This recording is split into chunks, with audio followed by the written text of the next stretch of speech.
एखाद्या केसमध्ये माननीय तालुका कोर्टाने म्हणजे JMFC कोर्टाने एखाद्या आरोपीला 1 वर्ष 2 वर्ष 3 वर्षापर्यंत शिक्षा दिली आणि त्या शिक्षेच्या निकालाची प्रत आरोपीला विनामोबदला दिली जाते, त्याच दिवशी दिली जाते ज्या दिवशी शिक्षा डिक्लेअर केलेली आहे।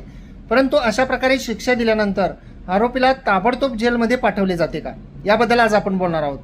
तर आरोपी हा जामिनावर असतो आणि आरोपीला जेव्हा शिक्षा जाहीर केली जाते त्यावेळी आरोपीला जरी शिक्षा देण्याचा निर्णय झालेला असला तरी आरोपी हा ती शिक्षा तहकूब करावी, मला वरिष्ठ न्यायालयामध्ये या शिक्षेच्या विरुद्ध अपील दाखल करायचं आहे अशी म्हणून विनंती माननीय न्यायालयाला करू शकतो। आणि माननीय न्यायालय हे त्यांनी दिलेली जी शिक्षा आहे ती शिक्षा अपीलाचा जो कालावधी असतो, जे मुदत आहे, लिमिटेशन आहे, त्या लिमिटेशनपर्यंत दिलेली शिक्षा ही तहकूब करू शकतात।